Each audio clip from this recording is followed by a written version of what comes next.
unakuta pale kuna 33,000 ndio inakatwa. Si hela nyingi sana. Mimi hapa nitakuta nibaki na 67,000. Alafu natakiwa nilipe 100,000. Nikamwambia binti yangu, "Mbona unafurahia mikopo hii ya kijinga hii? Sitaki kabisa." Nikapiga simu moja tu, nikamwambia sasa nipe 100,000 hapa. Siku 3 nitakupa. Akasema hamna shida, mtashamba shida na kuingizia. Sasa simple kabisa. Baada ya siku 3 nikabisha hela yake. Sasa nimejikomboa. Kuongeza kumpa faida, kuwapa faida watu hela yote hiyo. Lakini kuna watu hawaogopi na kwambia. Yaani anajiona kabisa anajiingiza kwenye janga, na mpaka kuna mikopo mingine inaitwa kausha damu. Waliokaushwa. Wapo wanajikaza kwa mtumishi wa ongea taratibu, yaani kesho yenyewe nataka nipeleke hiyo hela ya kausha damu na sijui naipata wapi. Yaani unaenda kukopa hela kabisa inaitwa ya kausha damu, ni kukausha damu. Alafu unaenda kuchukua. Mpendwa, hapana. Itakunyima raha. Mfalme Suleiman amesema akopaye ni mtumwa wa akopeshaye. Unapenda kuwa mtumwa na umesema unaelekea Kanani. Kanani wanaelekea watumwa, wanaelekea walio huru. Sasa unaelekeaje Kanani na utumwa wa madeni? Mpendwa, fikiri kabla ya kutenda. Wengine tumejiingiza kwenye umaskini mbaya, hatakuwa kwenye hali hiyo tulionayo. Lakini kwa sababu ya madeni, unahangaika, Mungu anakubariki unapata marejesho. Mungu anakubariki unapata marejesho. Umemaliza tu marejesho leo, tena kesho unasaini mkopo mwingine. Mama mmoja ndio nilicheka kabisa. Nikamhurumia lakini. Sasa mtumishi, niazime 200,000. Kesho tunavunja kikoba, niazime 200,000. Kumbe anaenda na kwa mwingine, niazime 300,000. Kesho alikopa karibu 800,000. Kwenye kikoba anaenda wanavunja, wanagawana 1,000,000. Amehangaika mwaka mzima. Mwaka mzima anahangaika kuweka tuisa nini, kutembelea kwenye mikoba mnapoenda kukaa nini, mwaka mzima. Hakuna faida aliyopata. Pale anachukua ile milioni, wale wanaokudai wengine hawakuamini, wako nje. Aende nayo nyumbani huyu, hawezi kudai. Sasa mwaka mzima umeteseka, ndio hiyo 200,000. Ukiangalia, ukigawasha, haitoshi, bado na dukani ulichukua hiki, bado na kule ulichukua hiki. Unakuta hauna kitu. Kesho tunaanza tukikopa, wewe ukaanza kukopa. Vikoba, haleluya. Ni utumwa. Unajitesa bila sababu za msingi. Mpendwa, ni afadhali ukawa na 200 ambayo ni yako. Kuliko ukawa na 500 ambayo moyo unalia tu. Jamani, sio anadai, sio nini? Acha. Zingine ni mbinu za shetani tukutaka kuchelewesha mafanikio yako. Uchumi wako unazidi kudidimia kwa ajili ya madeni ya kiholela, yasiyo na mpango. Acha. Unaitesa familia yako. Unafanya kazi, yaani tena mpaka unajioverdose. Yaani hata kama unaumwa inabidi uamke. Huku unatetemeka unaenda kutembeza ndizi. Nifanye nini? Anakuambia na marejesho. Yaani kuna mtu anakikoba Jumatatu mpaka Jumapili. Halafu muangalie maisha yake. Sio kwamba amenufaika, ni anateseka. Ameshaingia kwenye kitanzi ambacho yaani kinamtesa kwenye maisha yake. Kwa hiyo wapendwa, Mungu atusaidie sana. Amen. Ogopa.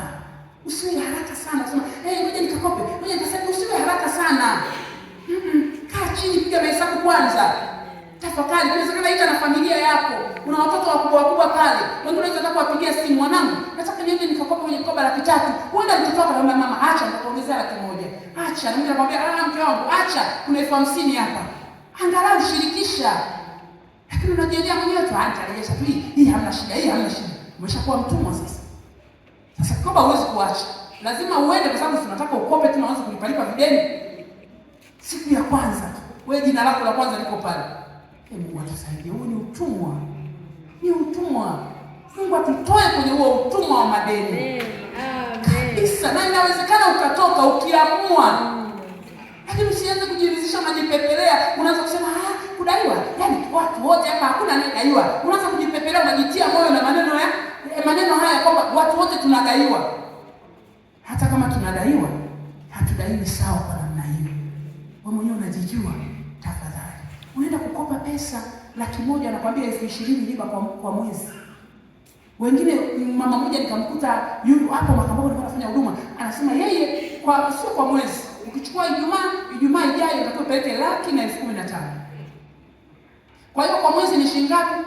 Jumlisha hizo wiki 4, 15 mara 4 ngapi? 60,000.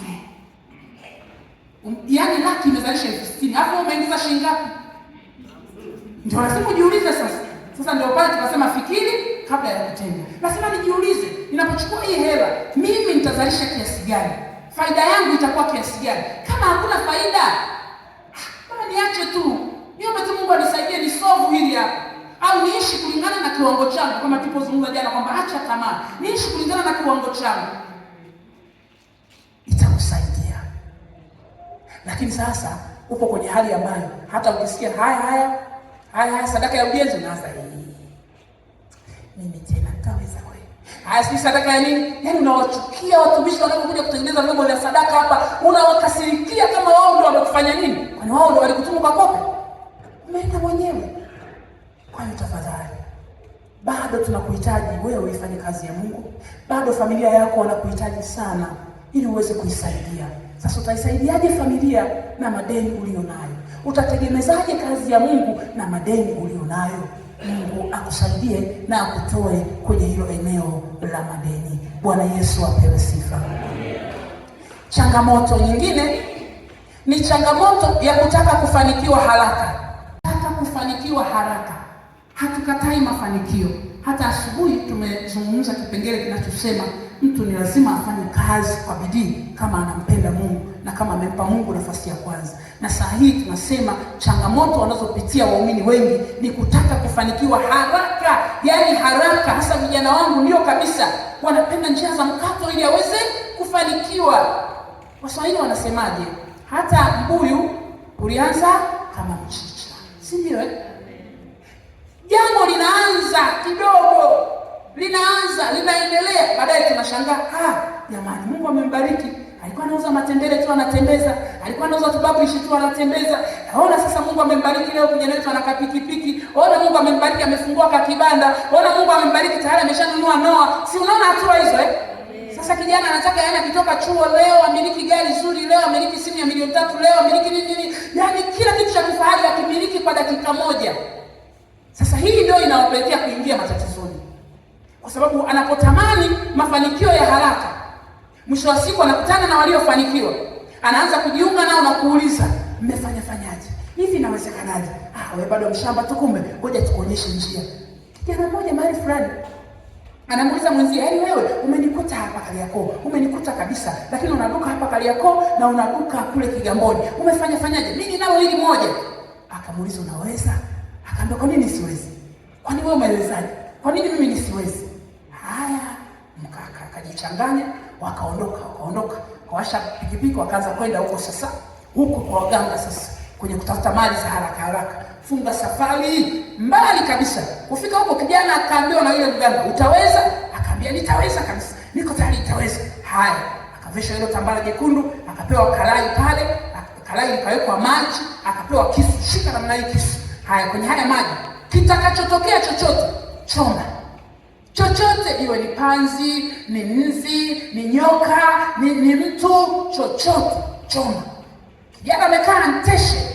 Sasa anasubiri kitu kitokee. Wale watu wana mazingaombwe jamani, Mungu anawaona hivi. Anaangalia hivi, anakuta sura ya mama yake mzazi. Akasema, "Bwana, mbona tulikwambia chochote kitakachotokea choma. Chochote unapaswa kuchoma." "Hapana, ni mama yangu, ni mama yangu, ni mama yangu." "Hapana, mama yangu hapana. Sema kingine chochote." "Mama yangu hapana, nimebaki na yeye tu, baba hayupo. Ni mama yangu." Akakimbia pale alipokaa na kisu chake mkononi, akakimbia kwenda kwenye pikipiki walipokuwa wameacha, akawasha pikipiki na kisu chake mkononi, akawasha huo mwendo, akamwacha na mwenzie. Sasa ana kisu mkononi, ana tambara jekundu kichwani. Sasa hapo hakukumbuka kufungua wala kutupa kile kisu. Maana mganga ameshamwambia, "Leo yani hicho kisu ndio kitaenda kukuta kufa mwenyewe. Nakwambia ukiondoka tu utakufa." Anamsizia kwa anapanda bodaboda, amewasha moto, akasema, "Bora nikafie mbele, lakini sio ni muue mama yangu mzazi." Haiwezekani. Sasa akakimbia, alipokuwa mjanja, akakimbia moja kwa moja kanisani kwake. Ni hoteli nzuri kabisa. Kama ulivyo wewe na unapoendaga kule. Vile vile. Na yeye akafanya vile vile. Sasa akakimbia ukasema, "Fungua geti, fungua geti." Hapa, "Fungua geti." Hapa na geti. "Fungua geti mlinzi yuko pale."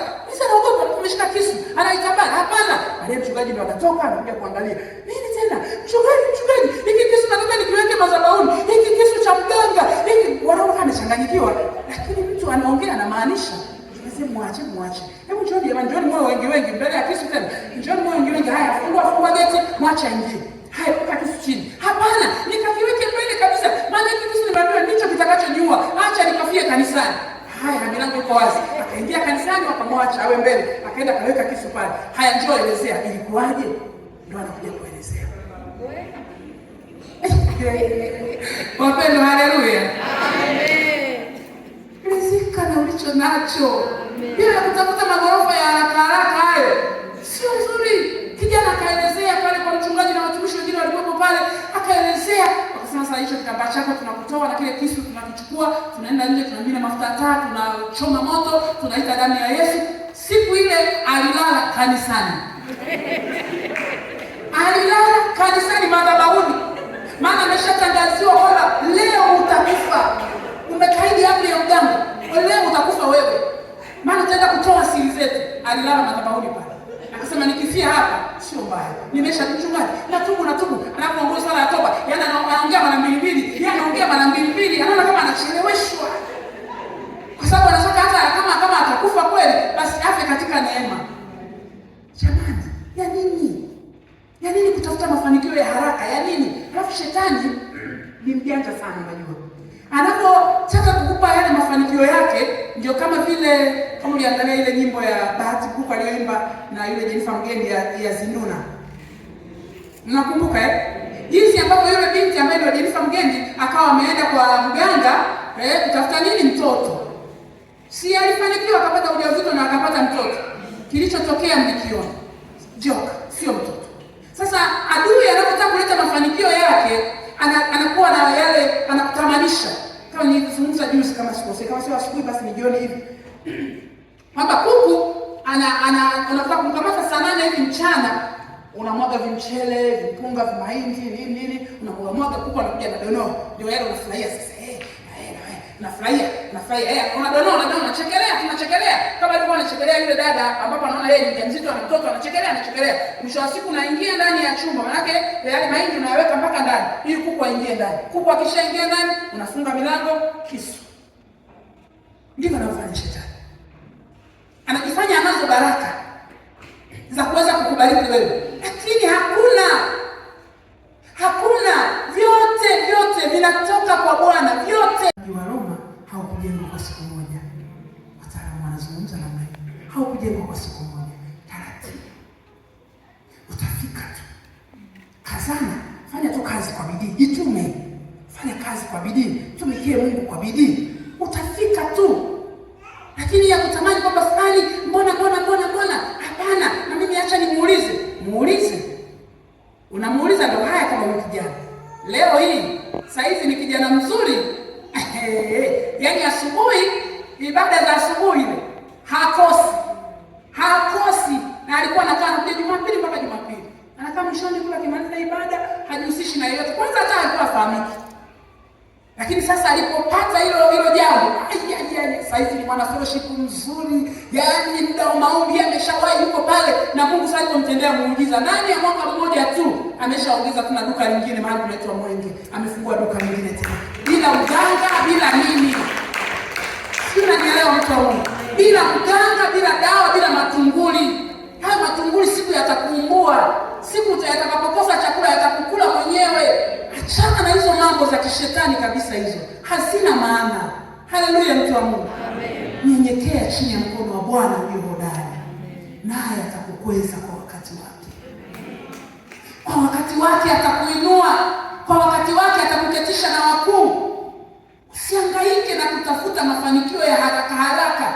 Kwamba hapana. Yake nazidi kwenda. Yaani sijaendesha hata kapikipiki. Yaani acha kuteseka. Wakati wako upo na utafika. Kikubwa, fanya kazi kwa bidii. Usilale, fanya kazi kwa bidii. Tulisoma asubuhi ile Mithali 14. Simafanyaye mambo kwa mkono mlegevu huwa maskini. Lakini afanyaye kwa bidii utajirisha. Fanya kazi. Halafu nyenyekea chini ya mkono wa Bwana. Hata kuacha. Huyu kijana alikuwa hana muda na Mungu kabisa. Lakini baada ya kupata lile tukio, amekuwa mnyenyekevu. Ibada ya siku ya kosi, fellowship ya kosi, kwenye mikesha ya kosi, kijana mzuri anayependa mambo ya Mungu, lakini na mafanikio tena anayaona. Wakati alikuwa anaamka saa 10 yuko Kariakoo dukani kwake. Saa 10, lakini saa hizi wala anaingia kwanza ibada saa 12, saa 1 ikifika panda pikipiki yake, maana magari foleni na imeshaanza, na wahi ofisini kwake kama ni siku ya fellowship, na pale zinakuwa ni saa 11 saa 12 jioni, anafunga duka lake mapema, anawahi ibada. Yaani anasema mtumishi, siku hizi nimekuwa na raha, nimekuwa na amani. Halafu sasa yule rafiki yake yule akafunga duka, akahama. Atakaa tena? Si ushajua siri zake, hata maendeleo atayapata tena, kwa sababu siri zake ushazijua, hawezi kuendelea. Wala akahama kabisa, akafunga na duka maeneo yale. Anasema sijui hata alipo, na wala sitaki hata kumtafuta, maana naona kama ni mtu mbaya kwenye maisha yangu. Bwana Yesu apewe sifa. Amen. Achana na hizo mambo za kutamani kufanikiwa haraka. Utafanikiwa tu kwa mpango wa Mungu. Changamoto namba 9 nitazungumza kwa haraka, afu tutaingia kwenye maombi. Ni changamoto ya kuogopa magonjwa.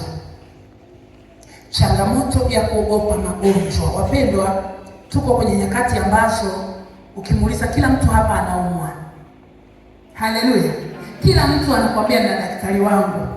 Kila mtu ameambiwa hiki na daktari. Sasa ulipoambiwa ndio unazidi kunyong'onyea. Ulipoambiwa ndio unaona kama Mungu hayupo. Mimi napenda nikukumbushe jambo. Kumbuka somo linasema usiogope changamoto. Amen. Kwamba kwenye maisha yako msemaji wa mwisho awe ni Mungu. Amen. Yeye ndiye awe msemaji wa mwisho. Madaktari wamesema una ugonjwa huu, na siku hizi wanaweka wazi mno jamani. Kama mpo hapa madaktari, Mungu awasaidie. Yaani siku hizi naweka wazi mtu anaumwa, yaani daktari mwenyewe sijui. Anyway sijui, lakini ndio kuomba, lakini hali sio nzuri sana. Hali sio nzuri. Yaani wanakuambia uwazi kabisa, hawana ile ya zamani. Zamani mtu anakoroma kabisa anakaribia kufa. Wanaambia hamna, huyu hafi, huyu mzima kabisa. Yaani huyu amepona. Anakoroma kabisa anaelekea kufa, wanakutia moyo kwamba hafi. Lakini siku hizi hatakiwa mzima tu na kesho akapona, lakini daktari anamwambia hali si nzuri. Hali si nzuri. Inawezekana umeambiwa na daktari ya kwamba hali si nzuri, lakini mimi nakutia moyo jioni ya leo, usiogope. Usiogope ukaanza kukimbia msema ugonjwa huu hauponi. Sema sawa, kwa madaktari wa kidunia hauponi, lakini kwa daktari mkuu Yesu unapona. Amen. Yaani kitu ikuumba imani. Ukiumba imani inawezekana. Lakini ukishakuwa na uoga, hofu imejaa, jamani mimi nimeambiwa hivi, nimevimba, sijui hivi nimeungua, sijui nini, yaani siku kuna magonjwa huko tumboni huko, yaani mpaka mtu kipewa majibu unasema Bwana Yesu, ni kweli. Wewe ukipewa majibu ya elimu ambaye Bwana Yesu wewe unayaona na uliniumba mwenyewe na unanijua. Sasa mimi nijitoe ufahamu kabisa, ambia mimi sishughuliki na chochote, lakini wewe unajua. Maana nimeshasema hili langu limeshaisha, halifai hata kule, lakini wewe Mungu ndiye unajua. Amen. Stop. Lakini huyu mtu anaanza sasa kukimbia. Uoga. Halafu anaanza kutafuta mganga wa kweli.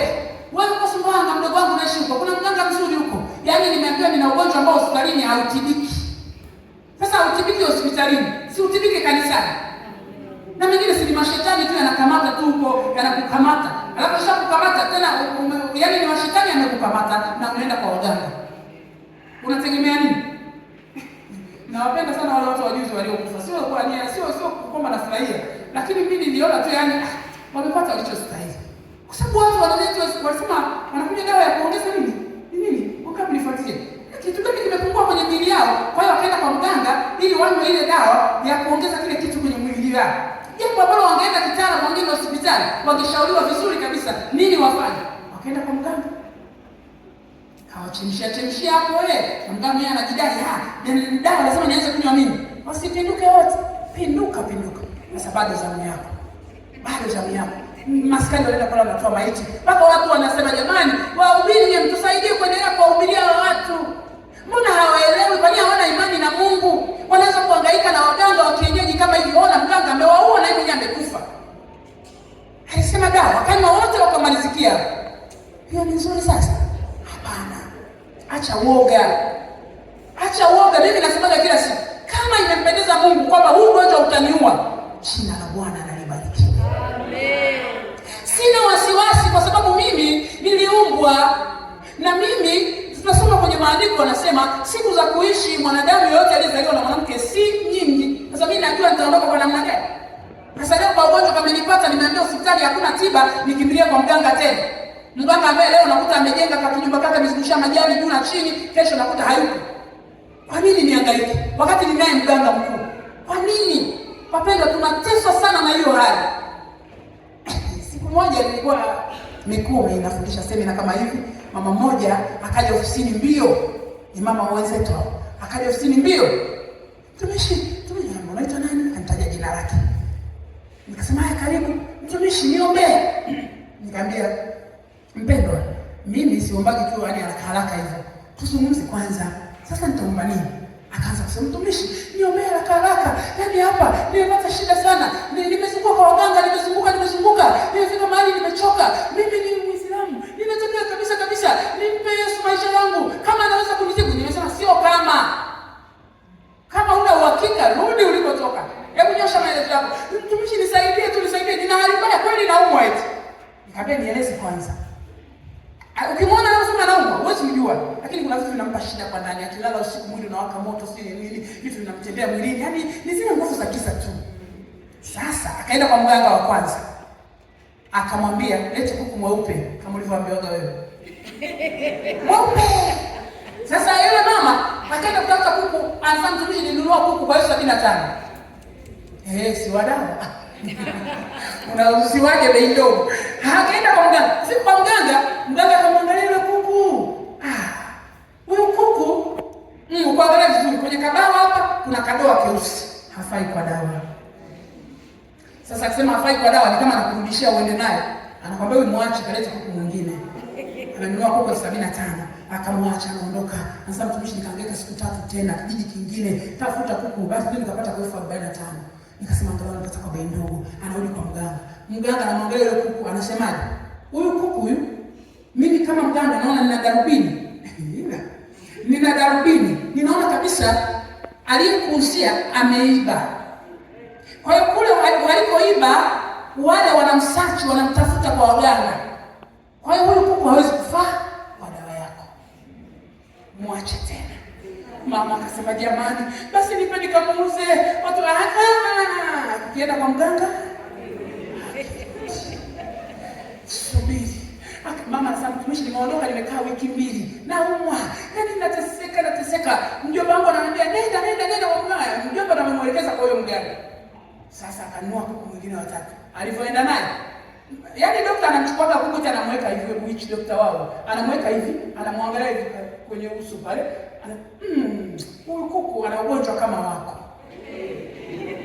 Huyu amevamiwa, ana hali mbaya. Kwa kesho tutaacha kula. Niambia mama, na wewe acha kula. Wewe unafunga sawa. Sasa kesho utaacha kula kwa ajili ya hiyo afya yako. Tumuombe Mungu ili mashetani yote kwenye mwili wako yaliyotumwa tuyarudishe kule yalikotoka. Mtumishi, nimepokea, nimeamini. Unajua alipokea hadi kwa ushindi. Alipofika nyumbani amelala, nilimwambia saa 9 amka kuomba. Unajua saa 9 nilipigia simu. Mtumishi, nilipolala saa 3 ndio nimeshtuka sana. Haijawahi kutokea kwa miaka 3-4 hivi. Nimekuwa silali usingizi, lakini leo nimelala usingizi ndio nashtuka hivi. Mtumishi, tuombe tu pamoja kwenye simu, tuombe tu pamoja. Sawa. Tukaomba pamoja. Tukatenga muda risali moja, tukaomba saa 9 mpaka saa 10. Nikamwambia uwe na amani kabisa, alafu leo ni siku yetu ya kufunga, kwa hiyo chakula nenda fanya kisa. Hapana, hadi leo nitashinda kanisa. Mimi nitashinda hapa kanisa. Nimelala. Sijalala kwa miaka 4, mtumishi, elewa. Vitu vinanitembea mwilini, vitu vinanifinya usiku, siwezi kulala. Lakini leo nimelala. Akasema huyo ndiye Bwana. Hana masharti yoyote. Huyo ndiye Bwana. Unahangaika, unauza hadi vijiko, unauza hadi vigodoro, unahangaika kwenda kwa mganga ukatibiwe. Wewe, alafu siku ukiondoka utawacha watoto kwenye mazingira gani? Siku ukiondoka watoto wanashinda hata kumisi, hata vijiko hamna. Maana mama alikuwa anauma, ameuza vyote, ampeleka hela kwa waganga na umekufa. Sasa nini sasa? Bora tu usihangaike. Maana umehangaika wewe, umeuza mashamba, umeuza nini, umeuza kila kitu hadi godoro unajua umeuza ili uende kwa mganga utibiwe. Mwisho wa siku umebaki mtupu na umepoteza maisha. Sasa ndio tunakuja pale siku ukiondoka duniani, tunaanza kuhangaika, hata sufuria ya kwanza kupikia kande hauna. Tunaanza kuuliza kwa majirani, huyo aliuza vyote kwa ajili ya kutibiwa, kutibiwa hospitali gani? Kuna mganga wake mmoja huko anakuambia amemmaliza kweli. Hayuko kumaliza kila kitu akakumalizia. Si ndio umemwamini sasa? Mungu atusaidie sana watu wa Mungu. Acha kuogopa huo ugonjwa ulionao. Haijalishi wamekutisha madaktari kiasi gani. Haijalishi unaona kama uko kwenye wakati mgumu wa kukaribia kufa. Hata nikifa hakuna shida. Maadamu ninakufa katika neema. Kuna haja gani mimi nikafa nikafia kwa mganga? Kuna raha gani? Sio nzuri wapendwa. Tuache kujisahaulisha. Kuna maisha ya umilele baada ya hapa. Milele yako itakuwaje? Maisha yako yatakuwaje? Siku ya unyakuo itakuwaje? Kama umeogopa kagonjwa kadogo tu hapo umetikisika, umeogopa, umeanza kutafuta watu wa kusaidia ambao ni waganga wa kienyeji. Mimi nasema wajinga ndio. Jiangalie usiwe mmoja wao. Usiwe mmoja wao. Tusimame. Tutakwenda kutoa sadaka zetu. Na baada ya hapo tutaingia kwenye kuomba. Na tunapoomba endelea kumwambia Yesu akusaidie. Kama una changamoto ya magonjwa, kama una changamoto ya kutokuamini, kama una changamoto ya kutaka kufanikiwa kwa haraka, mwambie Yesu nisaidie kwenye hilo. Changamoto yako ya madeni inayokutesa, mwambie Yesu afanye njia. Yupo Yesu, yupo anatenda, yupo anajibu, yupo wapendwa, anafanya. Hata wewe mwenyewe ni shahidi. Kwa hiyo usiogope, usitetereke. Yusufu alisema, "Utendeje ubaya huu mkose Mungu?" Haya maneno yazungumza unapopita katika lile gumu ambalo linaelekea kukupelekea umkose Mungu. Mungu atakuvusha. Uko mahali salama kwenye hii neema ya Kristo. Yesu anaona mapito yako. Yesu anaona changamoto zako. Yesu anaona. Mtwike yeye fadhaa zako zote. Usijihangaishe, usijibebeshe wewe hiyo mizigo. Mwambie Yesu, unaliona hili? Unaliona hili? Ugonjwa huu unauona? Yesu, umesikia madaktari wameniambiaje? Umesikia? Niwaambia juzi kwamba mimi nilipopata ile ajali niliambiwa mwaka mzima, mwaka jana wote nikaambiwa nisifanye chochote. Nikae tu. Nikasema haya ni maneno ya daktari. Lakini maneno ya Mungu bado hajaniambia. Bado nikanyanyuka mapema kabisa. Nikaendelea, ndio naniona mpaka hivi. Kwa hiyo wakati mwingine utaambiwa maneno mengi ya kutisha kwa ajili ya kukuogopesha kwa ugonjwa ulio nao. Lakini tazama msalaba, utaishi. Haleluya. Tazama msalaba, utaishi. Inua sadaka yako juu, na mkono wako mwingine weka kifuani. Sema, Bwana Yesu, wewe ni mfalme, wewe ni kiongozi, wewe ni msaada, wewe ni kimbilio siku zote za maisha yangu. Wewe Bwana ni nguvu zangu, ninakupenda sana. Nami niko mbele zako, ninasema sitaogopa mabaya. Nijapopita katika bonde la uvuli wa mauti, sitaogopa mabaya. Kwa maana gongo lako na fimbo yako vyanifariji. Bwana, teta nao wanaoteta nami, pigana nao wanaopigana nami. Jioni ya leo nimeinua mkono mbele zako nikiwa na sadaka ya shukrani. Kati ya vingi ulivyonipa, ninacho kidogo cha kuleta madhabahuni pako. Bwana mwema, pokea sadaka yangu na upokee moyo wangu na uangalie changamoto zangu. Ninakuamini, ninakupenda kwa kuwa wewe ni kiongozi siku zote za maisha yangu. Shetani na maajenti wake hawana nafasi kwenye maisha yangu. Kwa damu ya Yesu, adui unayeinua changamoto kwenye maisha yangu, ninapopiga jioni ya leo, kwa damu ya Yesu huna nafasi. Kwa damu ya Yesu huna kibali. Ninakukanyaga, ninakuchoma na moto wa Yesu kwa jina la Yesu. Shetani huna mamlaka. Damu ya Yesu inenayo mema, ikanene mema siku zote za maisha yangu. Bwana, mikononi mwako ninajikabidhi. Msaada wako ninauhitaji katika jina la Yesu. Amen. zako, twende mbele za Bwana. Kama nafsi yako inamtamani Bwana wa majeshi, endelea kumwambia niko mbele zako, niondolee changamoto ya kutokuamini kwangu. Endelea kumwambia Yesu ambaye unaendelea kutamani uwepo wake kwenye maisha yako. Endelea kuomba, omba baba, omba mama, omba, fungua kinywa chako, omba, usinyamaze, omba. Maneno ya ukiri wako yana nguvu zaidi, maneno unayokiri kwenye maombi yana nguvu zaidi. Omba. Ninaamini tuko mahali hapa kwa sababu nafsi zetu zinamtamani Bwana. Tunatamani tuendelee kuogelea katika uwepo wake, Bwana wa majeshi, mfalme wa wafalme. Tuko mbele zako tena jioni ya leo, ni siku ya 5 ya semina yetu. Imekupendeza Bwana, watoto wako tuwepo mahali hapa. Tunasema asante kwa ajili ya neema na kibali. Tunasema asante kwa ajili ya baraka zako. Tunasema asante kwa ajili ya uwepo wako. Bwana wa majeshi, angalia kina baba hawa, angalia kina mama hawa, angalia watoto hawa, ninawaweka mbele zako. Kuna wengine wako hapa wana changamoto za madeni, wana changamoto za magonjwa, wana changamoto za mateso mbalimbali.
shekeleka. Rekatara momorianda rabo semporekanda. Rabo shenderere boserebekata. Rekaira momorianda rabo shenderere bosaya. Rekara momo shenderere boserebekanda. Asante Yesu kwa ajili ya wema wako. Asante Yesu kwa ajili ya wema wako. Asante Yesu kwa ajili ya matendo yako makuu. Asante Yesu kwa ajili ya neema na kibali hiki. Asante Yesu kwa kuwa ninaomba unaendelea kuwafungua watoto wako waliokuwa wamefungwa vifungo vya changamoto ngumu, lakini Yesu umeendelea kufanya operesheni ndani ya miili yao. Umeendelea kupita kwenye biashara zao, umeendelea kupita kwenye mifumo yao na mashamba yao. Simama mwenyewe Bwana, tunakutegemea, tunakutegemea mwamba imara, tunakutegemea usiyeshinda, tunakutegemea Alfa na Omega, Simba wa kabila la Yuda. Wewe ni mkuu, wewe ni wa kuinuliwa. Asante Bwana wa majeshi.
Mungu awabariki.